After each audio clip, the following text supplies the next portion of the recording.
भगवान श्री रमण महर्षि को मेरा शत शत नमन। भगवान श्री रमण महर्षि ने योग वशिष्ठ के सार को बहुत ही सुंदर ढंग से और सरल शब्दों में समझाया। आइए शुरू करते हैं योग वशिष्ठ का दूसरा अध्याय, संसार की अवास्तविकता। पहला सूत्र। जिस प्रकार मंदरा पर्वत, जिससे देवताओं और असुरों द्वारा मंथन किया गया था, के शांत हो जाने पर दूध का विशाल सागर शांत हो गया, उसी प्रकार जब मन शांत हो जाता है तो संसार का भ्रम समाप्त हो जाता है।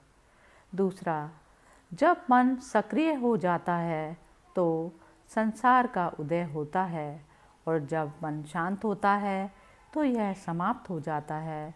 इसलिए श्वास और अव्यक्त इच्छाओं, वासनाओं को नियंत्रित करके मन को स्थिर करें। तीसरा, यह बेकार शाब्दिक रूप से जला हुआ संसार की कल्पना से पैदा होता है और कल्पना के अभाव में गायब हो जाता है। यह निश्चित है कि यह सर्वथा अप्रामाणिक है।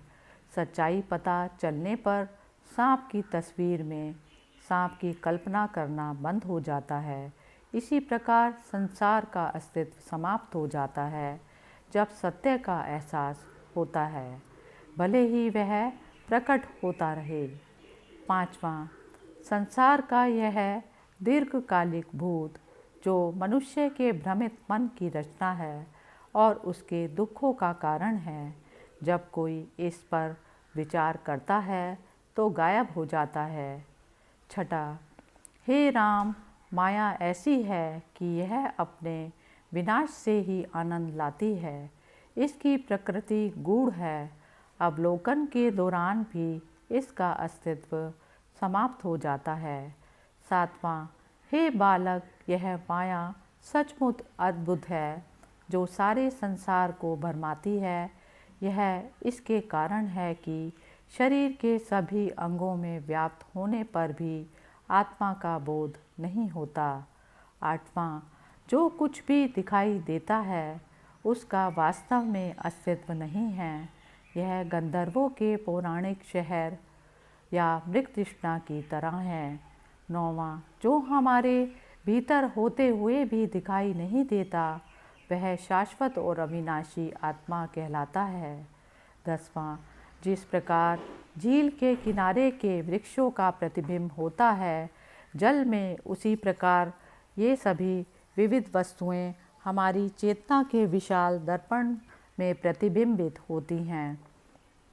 11वां, यह सृष्टि जो केवल चेतना का खेल है, रस्सी में सांप के भ्रम की तरह ऊपर उठती है, जब अज्ञान होता है और सही ज्ञान होने पर समाप्त हो जाती है।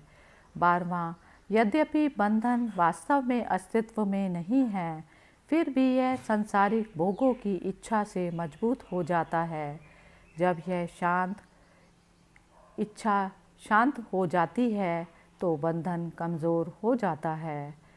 13वां, समुद्र से उठने वाली लहरों की तरह अस्थिर मन परमात्मा के विशाल और स्थिर विस्तार से बाहर निकलता है। 14वां, यह उसके कारण है जो हमेशा अपनी मर्जी से जल्दी और स्वतंत्र रूप से कल्पना करता है कि यह जादुई शो दुनिया का जागृत अवस्था में प्रक्षेपित होता है। 15वां, यह संसार असत्य होते हुए भी अस्तित्व में प्रतीत होता है और एक अज्ञानी व्यक्ति के लिए जीवन भर के कष्ट का कारण बनता है, जैसे एक लड़के के लिए अस्तित्वहीन भूत भय का कारण होता है। 16वां, जिसे सोने का पता नहीं, उसे कंगन ही दिखता है, उसे इस बात का बिल्कुल भी अंदाज़ा नहीं है कि यह महज सोना है। 17वां, इसी प्रकार नगर, घर, पर्वत, सर्प आदि सब अज्ञानी मनुष्य की दृष्टि में अलग अलग वस्तुएं, निरपेक्ष दृष्टि से यह उद्देश्य संसार ही विषय स्वयं है, यह स्वयं से अलग नहीं है। 18वां, अज्ञानी के लिए संसार दुख से भरा है और बुद्धिमान के लिए आनंद से भरा है।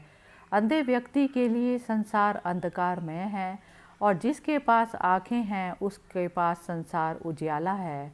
19वां विवेकशील व्यक्ति का आनंद जिसने संसार को अस्वीकार कर दिया है और सभी मानसिक अवधारणाओं को त्याग दिया है, लगातार बढ़ता रहता है। 20वां जिस प्रकार स्वच्छ आकाश में बादल अचानक प्रकट हो जाते हैं और अचानक ही सारा ब्रह्मांड अपने में विलीन हो जाता है।